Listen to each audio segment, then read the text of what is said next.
여러분 안녕하십니까? 서울 구로 콜센터에서 발생한 코로나19 집단 감염자 수가 90명을 넘었습니다. 현재까지 확진자는 98명으로 대부분 11층 콜센터 직원과 가족들인데요. 그런데 콜센터 직원 대다수가 전철 등 대중교통으로 출퇴근하는 데다 지난달 말부터 증상이 있었던 것으로 알려지면서 수많은 사람들과 접촉했을 가능성이 높아 코로나19 사태의 새로운 뇌관이 되고 있습니다. 첫 소식 이승환 기자입니다. 구로 콜센터가 입주한 코리아빌딩은 지하철 1호선 신도림역과 구로역 사이 이른바 더블 역세권.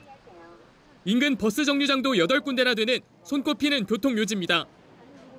90명 넘는 확진자 중 대부분은 대중교통으로 출퇴근했습니다. 1호선은 수도권 전역을 관통하며 환승역만 수십 개에 이르고 특히 신도림역은 하루 평균 9만 명 이상이 이용합니다. 대중교통에서 접촉자를 가려내기는 거의 사실상 현실적으로 어렵다라는 것이 2월 말부터 의심 증상을 보였던 확진자가 계속 근무를 해왔던 점은 큰 문제입니다. 수도권엔 이미 감염원을 파악하기 어려운 환자도 많아져 지역사회 감염은 현실이 됐습니다. 모든 대중교통에 대한 전반적인 소독, 위생관리를 철저히 하는 게 가장 중요하다고 생각합니다. 확진자와 동선이 겹치고 증상이 약간이라도 있는 경우 적극적인 신고가 우선입니다.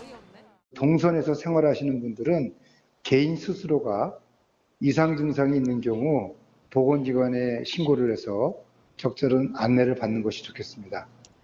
11층 콜센터 207명 외에 7층부터 9층까지 3개 층에 근무하는 550여 명에 대한 검사가 진행 중인 상황. 대중교통이 지역 확산의 촉매제가 될 가능성이 여전해 시민들의 적극적인 협조가 다시 절실해졌습니다. OBS 뉴스 이승환입니다.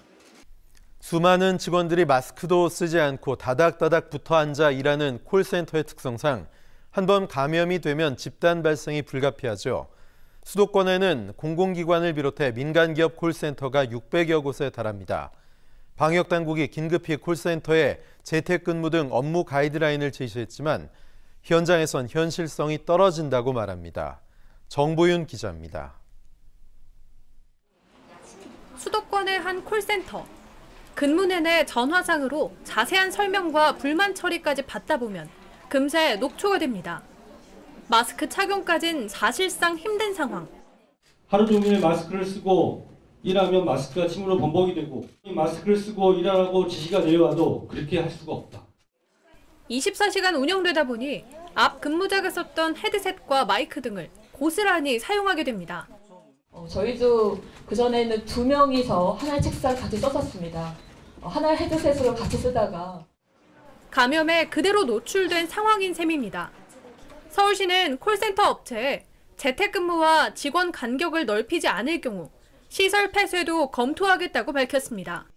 폐쇄 행정명령도 할 수 있다는 말씀을 드립니다. 왜냐하면 감염병법 제47조 1항에 따르면 행정명령을 시도지사가 할 수 있게 되어 있기 때문에 SK텔레콤 등 일부 사업장이 신청자에 한해 재택근무를 하거나 시행할 방침이지만 현장 노동자들은 개인정보 유출 우려와 시설 미비로 불가능하다는 입장입니다.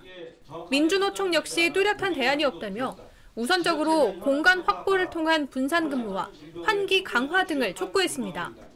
정부가 콜센터와 PC방 등 고위험 사업장의 코로나19 관리 지침을 만들 예정이지만 해결책 마련의 실마리는 아직 보이지 않고 있습니다. OBS 뉴스 정보윤입니다.